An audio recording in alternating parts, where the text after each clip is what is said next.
In terms of skills, I think the main thing is first understanding how to translate the skills that you already have available to you. I mean, it's often overlooked in terms of how valuable the fact is that you are just simply working on a dissertation. How valuable that experience itself is and what it teaches you in terms of project and time management, taking on a massive task. That we sometimes forget to translate that into its value in terms of project management or leading a team when you're going to be working in an industry environment.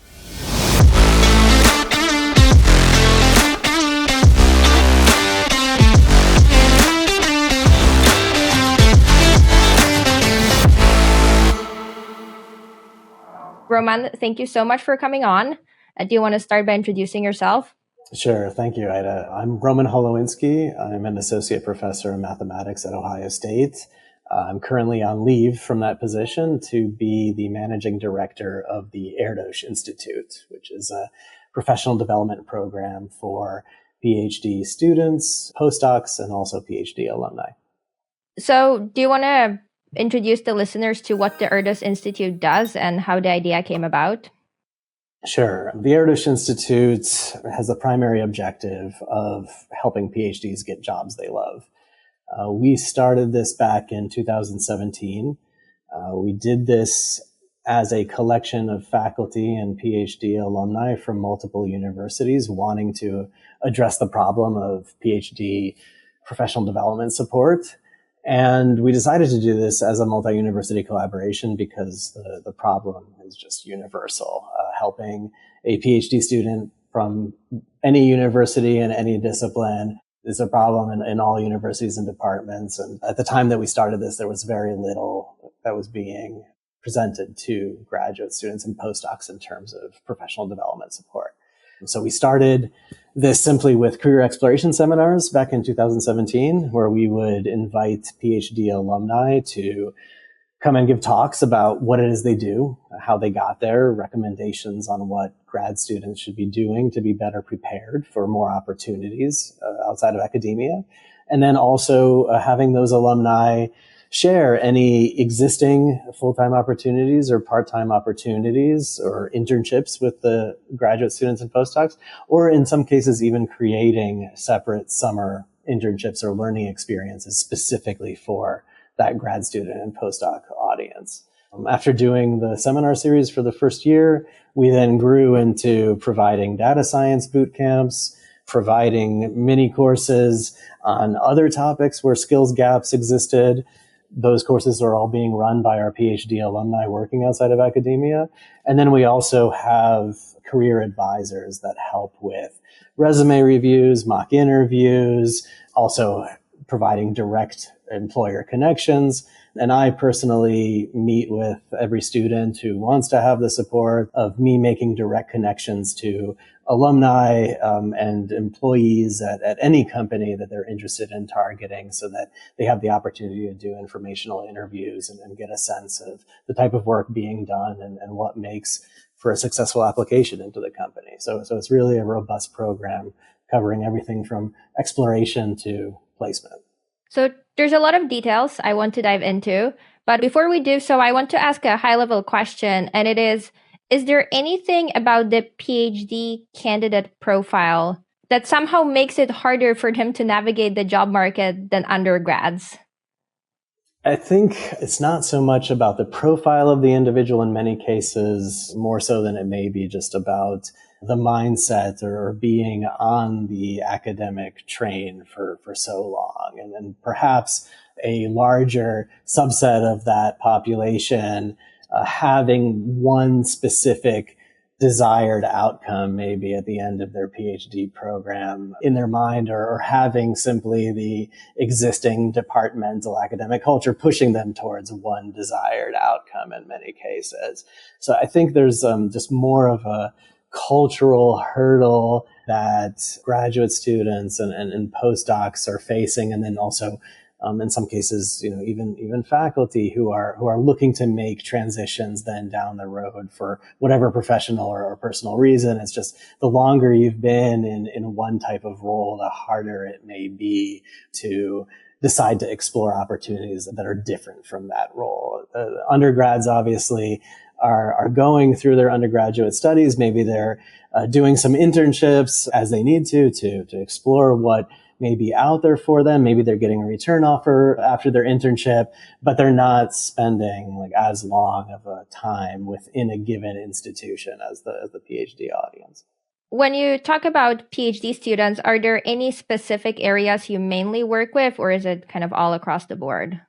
It's mainly all across the board. However, we do have certain areas that have more representation than others. And that's just simply because of our natural organic growth. I mean, I'm in mathematics. Word has spread about our programming faster across math departments in the US and internationally than it has in other departments. So we're a bit heavier on the mathematical, physical sciences. Physics and astronomy were the next two to jump on board.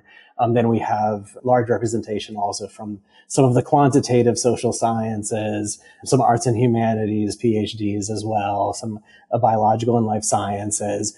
I would say, however, one of the areas of focus and one of the things that we wanted to address was helping the PhDs more so from the theoretical side or from the rational epistemologies, where the notion of industry or corporate sponsored research or corporate engagement or activity within their own academic conferences and societies is not something that was already taking place. So there are certain areas like engineering where they understand engaging with companies really well in terms of sponsored research and also placing their students into these companies, versus where you could think of other theoretical areas that have traditionally not had any kind of corporate relations or engagement in the past. So we're really focusing more on those who don't have anything in place already.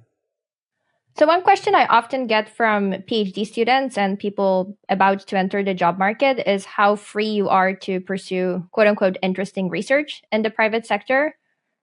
And of course, it's different from academia. However, there's a range of possibilities. So do you have any thoughts about that? And maybe what should the indifference point be, or who should probably stay away from the private sector depending on their preferences? And for who is the private sector actually a really good option, even if they're very research minded?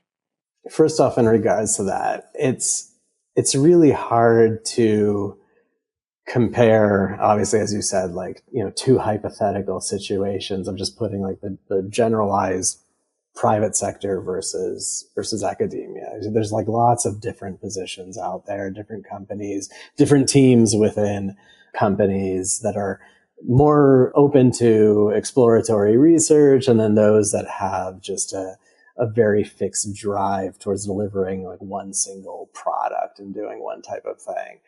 But for me, the most important thing in advance of being able to tell for yourself what you may prefer to do in terms of one over the other is to just go to various types of career exploration seminars, or listen to your podcasts, other podcasts that are having speakers from a wide range of different companies talking about what it is they do, and start developing a sense for yourself based on what specific individuals are saying they get to do.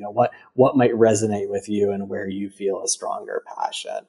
I have seen such a huge spectrum of roles and responsibilities depending on size of company, stage of venture investment, if it's a startup, to massive organizations who have been doing some very concrete kind of products or services for a long time that have a really narrow scope of what you might get to work on, versus then those corporations that are having a research team that's allowing you to do things on the cutting edge of discovery.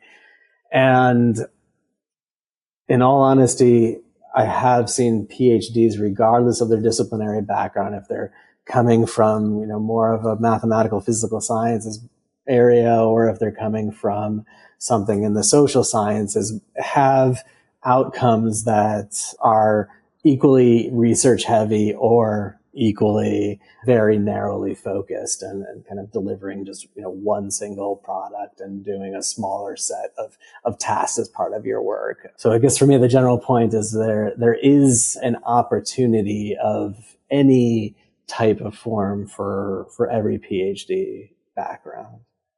So going back to the hurdles PhDs face when trying to find a private sector job, what are the big gaps you see in terms of their skills to get a job?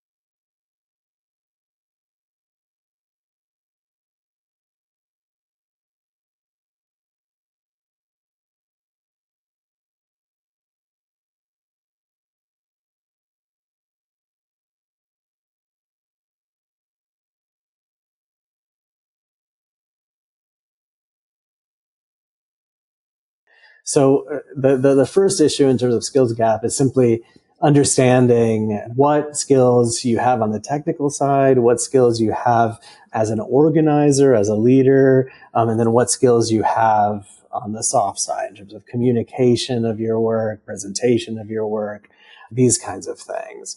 And for me, this question that you're asking was also what drove the initial programming at the Erdős Institute.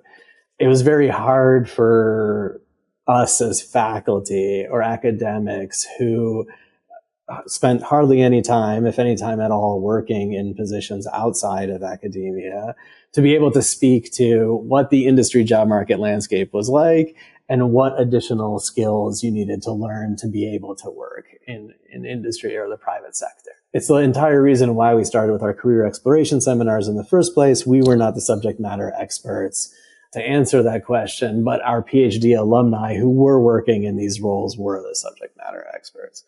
So we invited them to give these talks on what it is they do and what grad students and postdocs should be doing now to be better prepared.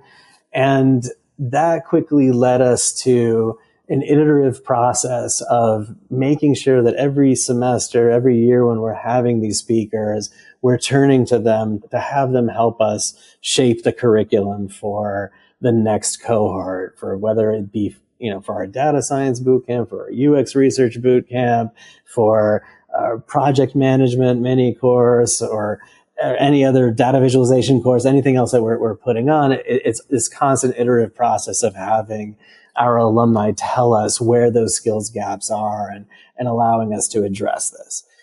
I will say, though, that I don't feel the skills gap is that huge. I think the bigger issue is just the confidence gap and understanding that you are highly intelligent. You have a capacity to learn quickly and take on massive projects. And you can, with allocating a little bit of time for yourself on a regular basis, learn the fundamentals necessary to get that starting position within industry. And so the skills that you need to pick up in that foundational category just depend on what target career path you want to have or what first step you want to try to achieve. And a lot of that can be gained from looking at job descriptions and the title of what you want to achieve, whether it be in data science, data analytics, UX research, human factors type of, whatever area you're looking to go into, analyzing these job descriptions, speaking with alumni, taking some foundational courses, you can very quickly fill that skills gap, build up some confidence, and understand that you just need to go and get a job the same way as undergrads are going out and getting a job. I think one very big advantage that PhD students have is that when you hire someone, in the end, it's not about do they know everything or not. No one knows everything. Of course, you need to know a minimum for a given position. but it's about, can I trust this person to go out there and solve an ambiguous problem on their own without me having to double check everything they do, because then it defeats the purpose of hiring them. Absolutely. And that was actually one of the key laments or key goals that we were hearing from corporations when we started the Erdős Institute. I mean, at the very beginning, I had a lot of companies coming to us saying, it's great that we have undergraduate programs now in data analysis or master's degrees in these areas. This is giving us a nice pool for an entry-level candidate in this space. What we also want to have are these recruitment pipelines for PhD students and higher, for the sake of establishing a potential talent pool to go into mid and high level roles in the organization. Most of the companies who are coming to us saying this already had PhDs as employees who were either heads of data science, heads of machine learning, heads of UX research, whatever it may have been. And they understood the value that the PhD brings and the potential of having the PhD very quickly move from an individual contributor role up into a managerial role. And it's something that I tell companies all the time. And the Erdős Institute itself is built on the contributions of about 12 PhDs, providing the curriculum development support, providing project mentorship, career mentorship. We have an additional 40 to 60 PhD alumni participating each cohort, serving also as additional project mentors and teaching instructors for our cohort participants.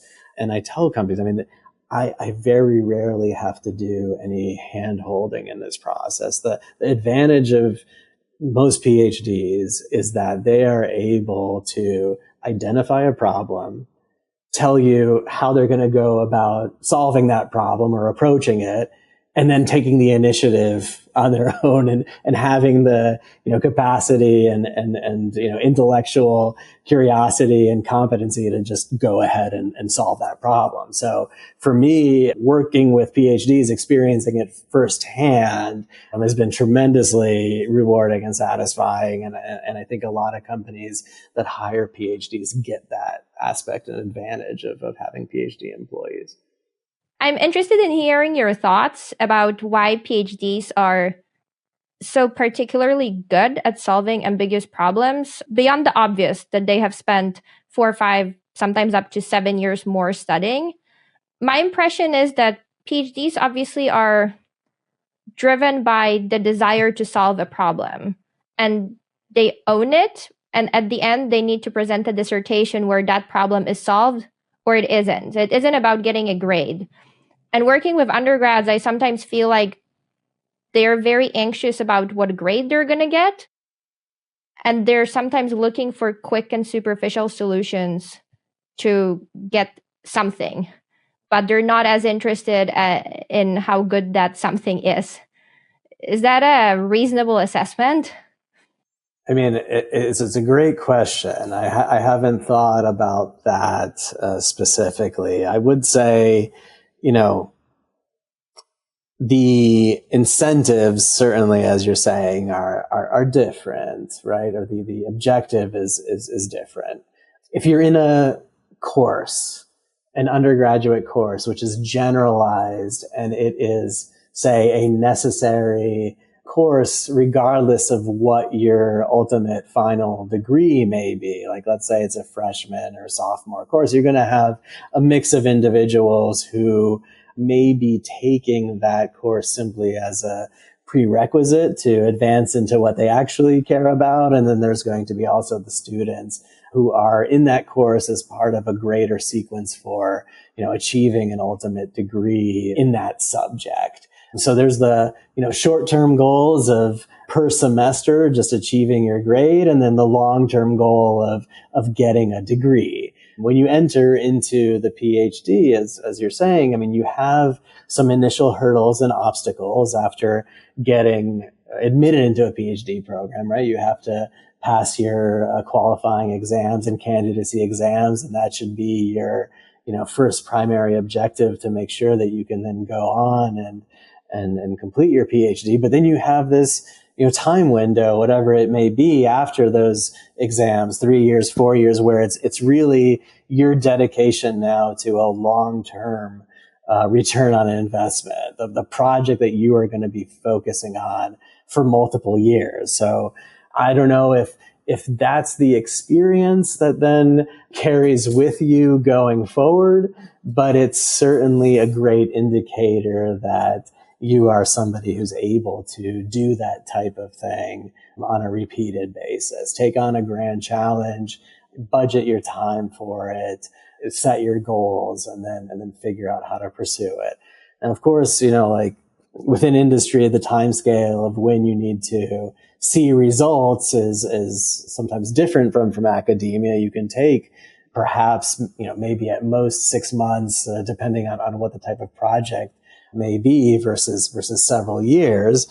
But the other advantage within industry is that you don't need to come up with a solution that's, 100% of the way there, and something that is, the gold standard, something that nobody has ever come up with before. So in industry or the private sector, you'll see projects and challenges where it's okay to improve on what your result is iteratively or in phases, and maybe get 60% of the way there and have that solution be cost effective to the organization, and still 60% good enough, and then calling it quits, and that's good enough for the time being to push that forward into a product or a solution for the company. So I think it's a balance against short-term incentives versus long-term incentives that may make that distinction between the undergrad experience and the graduate student experience.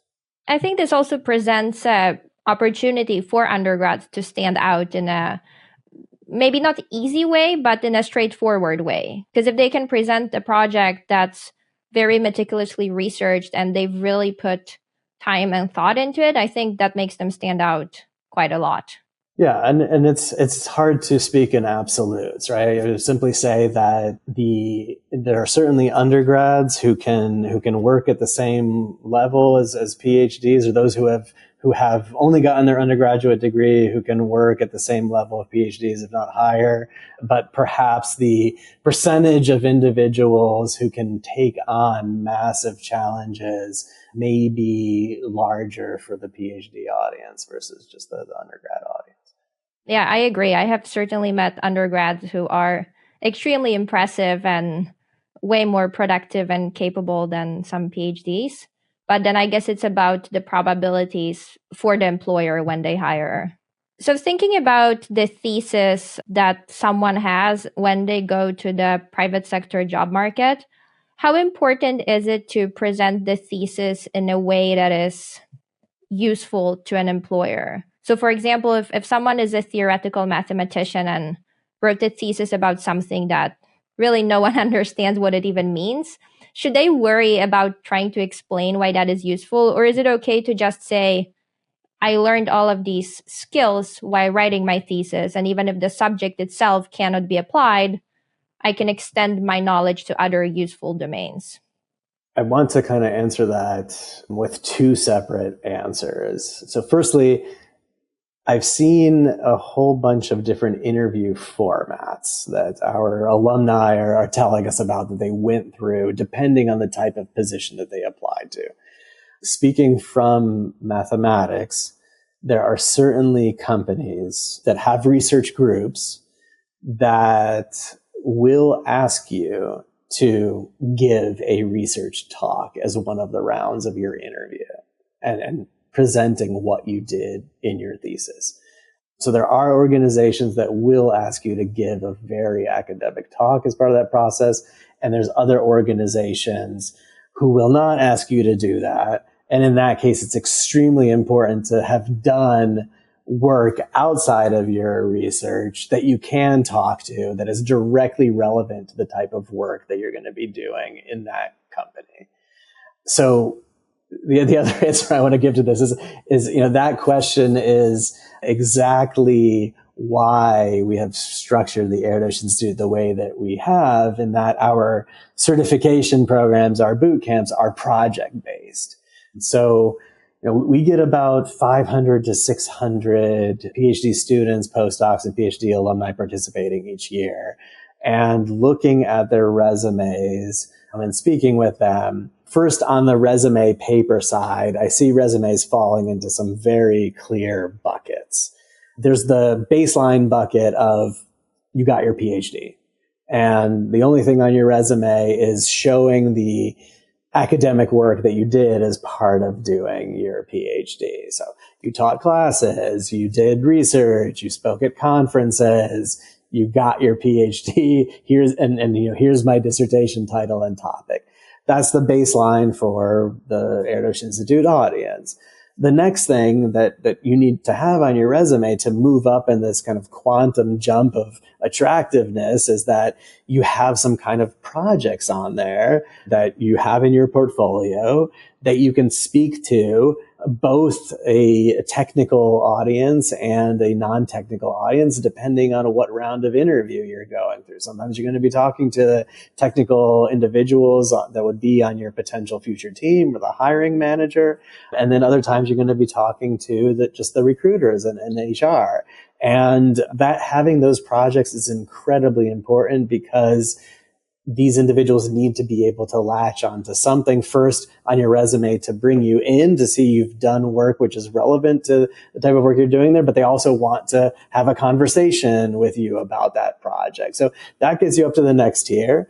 And then, the third tier of what we try to do is, great, you've got your PhD, you've got these projects. Now let's give you some kind of non-academic work experience, whether it's an internship or part-time work or some project that you did as a consultant for a company. Like, now that demonstrates, once you have that on your resume, that you are employable outside of academia. And making these, kind of quantum jumps in how you appear on paper is really important for the likelihood of you getting an interview and progressing through all of the rounds. So, the question of talking about your research versus something else, some companies do care about that research. They ask you specifically to give a research talk on your thesis.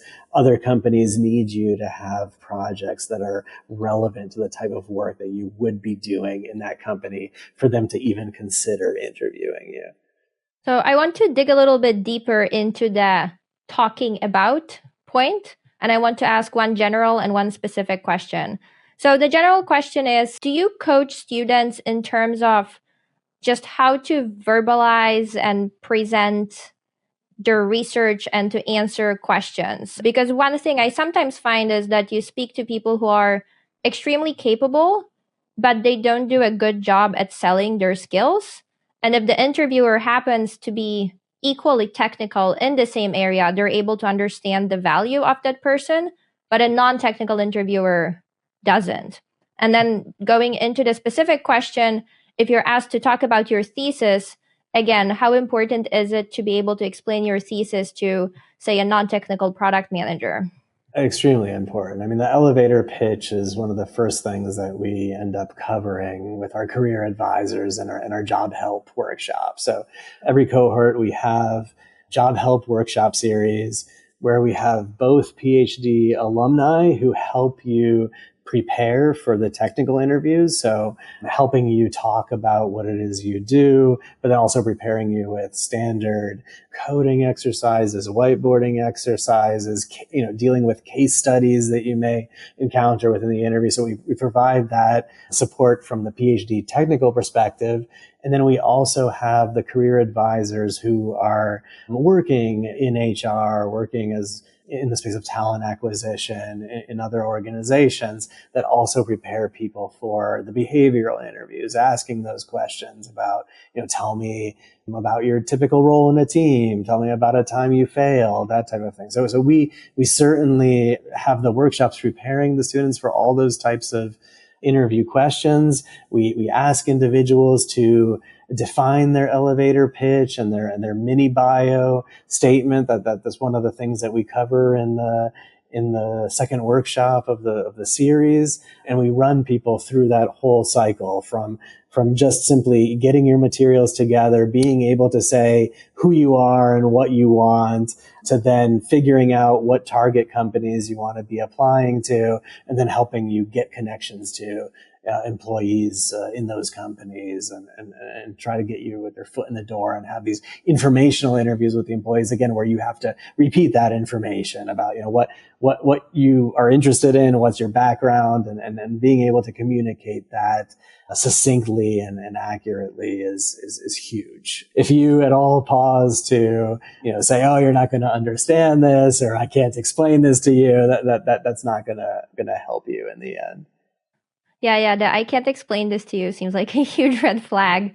Another one I sometimes see is people going super deep into some technical rabbit hole without pausing to assess the situation, whether that's at all needed.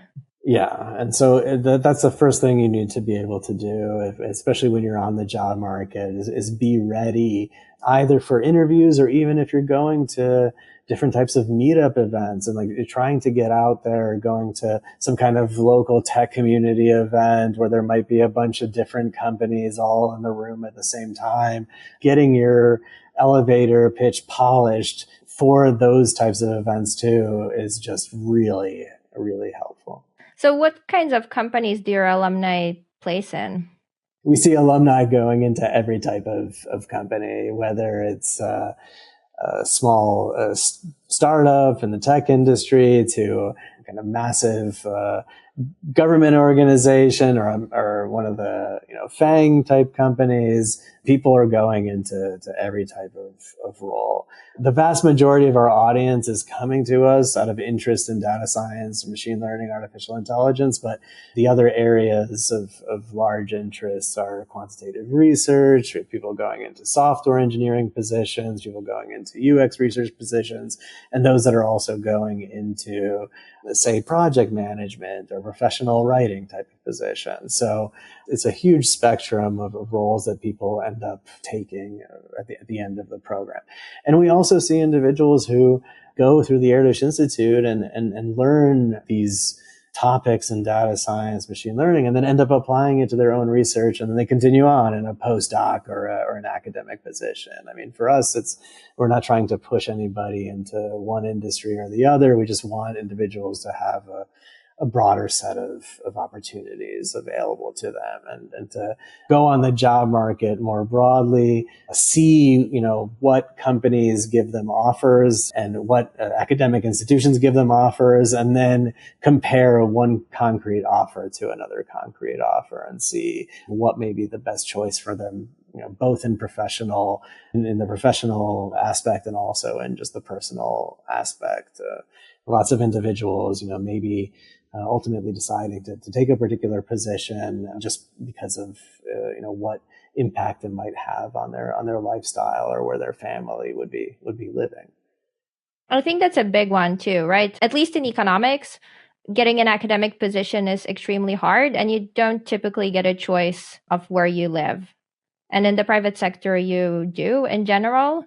And I don't think that's to be discounted when making the decision about the type of employment you seek.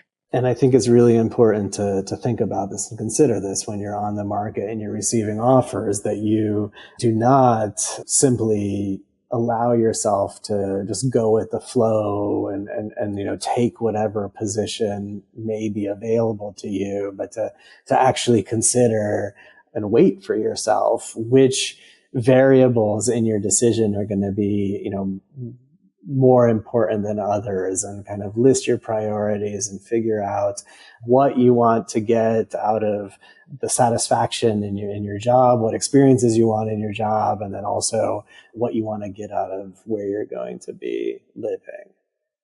And I think a type of satisfaction you get in the private sector that's maybe not that well understood by people who do pure academic research is that you actually get to see the impact of your work pretty immediately, often on large business indicators such as average shipping cost or percent satisfied customers or percent new customer acquisition. And so really whatever you do, it is immediately, or should be at least, tested against the real world. I feel that all the time also from like my personal experience. I mean, I did an undergrad double major in math and computer science. And I always felt that the nice thing about computer science is you write some code and you see the immediate output of that. You feel like you've created something. So there's this kind of positive reinforcement mechanism that, oh, I can do this. And now I can do something a bit more complicated. Where in, math research, you can be stuck on a problem indefinitely and end up, not publishing anything ever. So you already see it in, between certain disciplines within academia or within your potential undergraduate degrees. And then, yeah, as you're saying, it's further emphasized within the private sector where, you simply need to be making these incremental results or advances for the sake of the company being able to, continue to grow and continue to push products out there, which is great to see, you achieving a goal and achieving an outcome. Yeah, no, and it's really fun because you have to learn adjacent skills, right?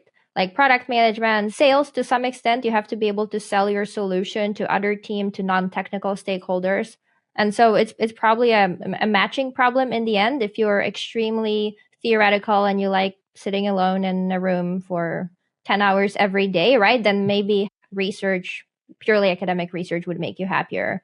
That's a great comment. That's something that goes back to your earlier question. I mean, one of the skills gaps that I know exists within myself, and I think maybe a lot of PhDs might experience as well, is the understanding of how to work with all different types of individuals, those that might be more analytically minded to those who are more on, creatively minded. And, with anything, the more diverse a team is, I mean, in any dimension, the more successful they're going to be together if they figure out how to work together.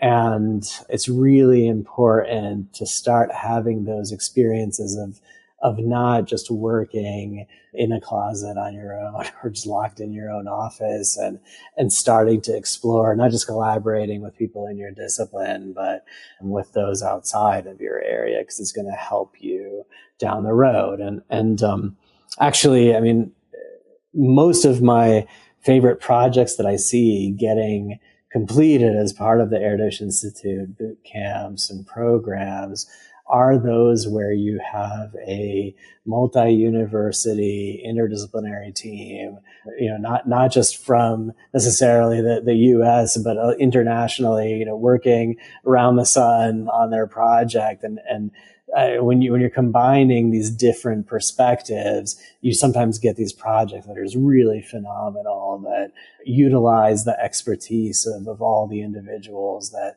were contributing. And that's where you see something like really special come out. And so we really have to learn how to not just speak to those in our discipline, not speak only the technical jargon or the language of our discipline and just figure out how to communicate with those around us, regardless of what their area of expertise may be. And one tip I would have for people who are listening to this, of course, one tip would be join the Erdős Institute, because it sounds like an excellent opportunity to hone in on those skills.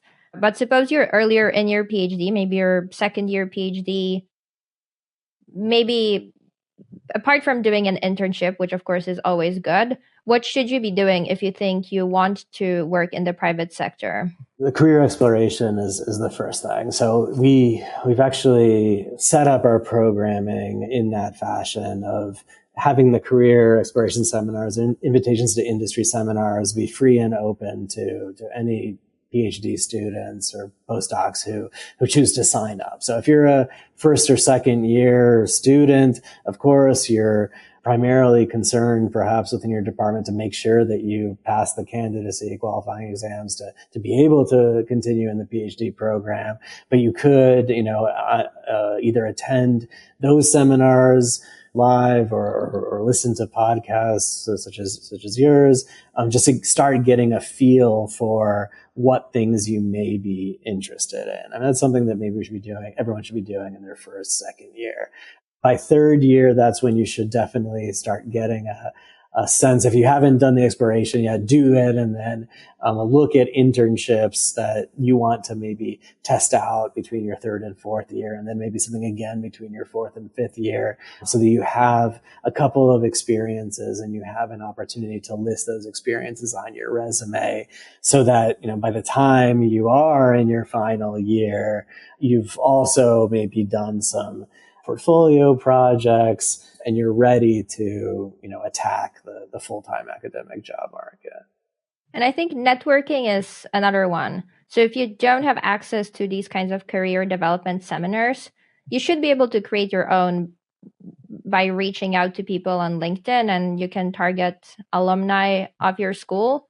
But I also feel that in general, if you find people who have a PhD in your area, they will be very responsive if you send them a message. Absolutely. And of course, with anything that you attempt, you're going to have some percentage of yeses and some percentage of no's, or people ignoring your message. But you have to understand that, it's part of the necessary process, and you can't take anything personally if somebody's not responding to your connection request or to your message. Point is to just start doing that. Start with individuals, as you're saying, that are alumni of your same graduate program or undergraduate program. Find people that you have some kind of shared social capital with, shared experiences with. And in your connection request messages to them, state specifically, why you're reaching out to them and what you want. And when you're clear about the fact that you're saying, hey, I saw that you're an alumni from here and you're working here and I'd love to talk with you, I hope we can connect, then you're going to increase your chance and your success rate of them responding to you. And then, if you need the additional support, then that's what I'm also always happy to provide for our participants. Like I have them define their target list of companies, and then I open up my LinkedIn in front of them and, in a video call, and I just go down the list of their target companies and I introduce them to our alumni in those companies so that they can, get somebody vouching for them with some credibility, making that introduction to kind of reduce the, awkward friction of reaching out on their own. Yeah. Although I do think that this awkward friction of reaching out and getting rejections helps you grow so much.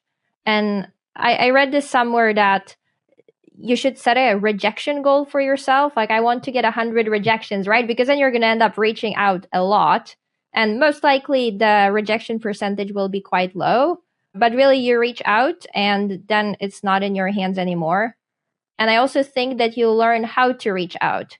Because to your point, right, if you're a PhD student and you're reaching out to someone who's a PhD with, say, 4 years of work experience, it's pretty clear that you want something from them more than what you can give them at that very moment, right? And so I think I'm not suggesting that you reach out and be like, hey, give me a job. But it's okay to be honest about the fact that you're asking for help or for information. And most people will be happy to give it to you if you ask in the right way. Yeah, absolutely. And I think I may steal that from you, Ida, and have individuals set their rejection goal. I think that's a perfect way of putting a spin on things. The other thing that we should say in all of this is there also many times needs to be a little bit of like LinkedIn etiquette training for individuals. Like we can tell them to first send that initial connection request, but then it's important that you log into your LinkedIn account on a regular basis and check, if this individual has accepted the connection request and if they've responded. And if they haven't responded, it's okay, 3 business days, 5 business days later to send a follow up. If, maybe they accepted your connection request, but they didn't write anything back. It doesn't mean that it's a dead end. It could have meant that they saw you, they were busy walking between meetings and they're happy to talk with you, but they just need another little nudge, or maybe they had to go off on vacation or go do something else, be part of a conference. Giving people a few days time, 5 business days, you can send another follow-up. It's okay. It's not offensive to do so. And as you said, the important thing is that when you're reaching out, you are the one asking for a favor. And you have to keep that in your mind in terms of how you're engaging with them going forward and presenting yourself. They are not obligated to chase you down to set the meeting time for having an informational interview. You should be the one that's taking that initiative yourself. Yeah. And I think a couple of things to add here. Definitely, number one, be mindful of other people's time. And I think it's something PhDs are probably better at than undergraduate students typically, to understand what things can be solved via email versus when you actually need a meeting. Another tip from me would be do a lot of outreach. And if you're doing a lot of outreach, then track it. Make an Excel spreadsheet with the names, LinkedIn profiles when you send the connection request or message. And definitely follow up. Don't follow up the next day because, as you say, people are busy. And I think, in my experience, the average lag in response on LinkedIn is maybe like 4 or 5 days, even a week longer than via email. I don't know why, but it seems like people feel they don't need to respond immediately on LinkedIn. Or they just may not be turning to it as their primary communication source. I do think that individuals who are on the job market actively or using LinkedIn as a tool for recruiting or establishing connections like I do will spend more time on LinkedIn versus those who, are maybe just going to it periodically to connect with some individuals and see what's going on. Of course, there's a lot of valuable professional content on LinkedIn, but I do feel that, and I should check the statistic, but I probably individuals are going on other social media platforms more often than they do on LinkedIn. I mean, LinkedIn is the only social media platform that I'm utilizing right now, but I can imagine that most people are checking other platforms on a regular basis more frequently than they are checking to see who wrote to them on LinkedIn. Yeah, I would love to see that data. And I think you mentioned content. I would love to hear your thoughts about actually producing content and posting it on LinkedIn. I think that's a great way to stand out because most people just consume content. Do you ever advise your students to do that? So I don't personally push that on the students, but we do have about 2 dozen to 3 dozen career exploration talks each semester, each cohort, where several of our alumni speakers do recommend either contributing to some blog or doing some Medium post or something like this, or even maintaining your own website with some snippets of stories or code that you want, or projects that you want to be highlighting, to help get that across and share that on social media platforms so that people see what you're doing. The problem with any platform, of course, is they have their corresponding algorithm in terms of how likely it is, depending on day of week, time of day, size of your network, how many people are going to end up being presented with that content. So as with anything, if you are trying to get to the point of being somebody who's known for the content that you're producing, you're going to have to put in a lot of effort and time into building up that reputation and building up your content to get to the point of standing out in the vast sea of individuals who are putting content out there as well. So it's just a question of where you want to be budgeting your time and where you feel for yourself you can make the greatest impact on getting yourself out there and having people recognize what you're able to do. And for some, they may be better on the one-on-one conversations and informational interviews. Others may be better at not talking directly to people, but instead producing some kind of content and publishing it out there and seeing who picks up on the work that they're producing and content that they're putting out there. I for one don't. I for one, sorry, I don't post much content, as you'll see on my LinkedIn profile. I'm primarily making announcements as to when the next cohort application window is open and things like this, and how many people are participating, or announcing other speakers. Yes, content is absolutely king. It's valuable to get it out there, but I, for one, know I don't have the time to try to maintain some kind of individual contributor persona with much success. I think that's a great closing thought. Unless there's anything else you'd like to add, and please tell any interested students where they should find you, how they apply to the Erdős Institute. You can find me on LinkedIn. I'm pretty much the only Roman Holowinsky that's out there. So if you want to find me, you can connect with me there. Otherwise, the Erdős Institute can be found at erdősinstitute.org. So that's ERDOS, institute.org. And from there, right on the landing page, you have a button to register and apply for a cohort to participate. So that's the easiest way to get in touch. Now, if you want, I can talk. Like, one of the things that I did want to talk about is just alumni. And I don't know if you have time for that or not. Yes, definitely. Let's touch on that. One of the things that I wanted to stress was the value of alumni, both from the academic institutional perspective and the employer perspective. One of the things that I try to communicate to university administration and anyone, frankly, is the value of the dedicated alumni that the university has. There are really only two relative constants of human capital within the university. Students come and go, administrators come and go as well in a pretty short cycle.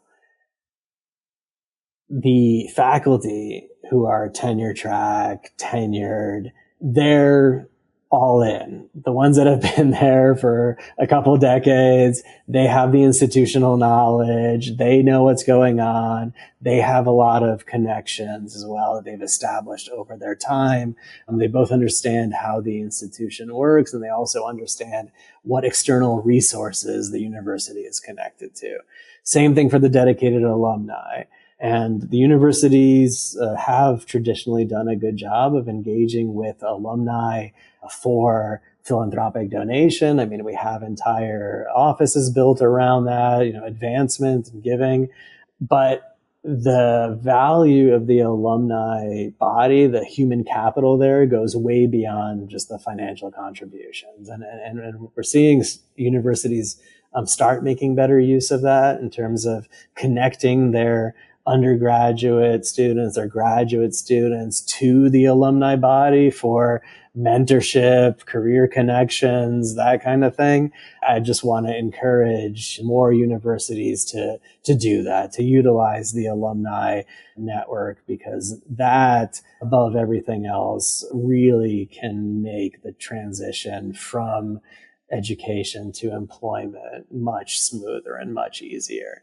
And the same thing, you asked me once about what are some obstacles or hurdles or difficulties for corporations in terms of hiring new qualified candidates.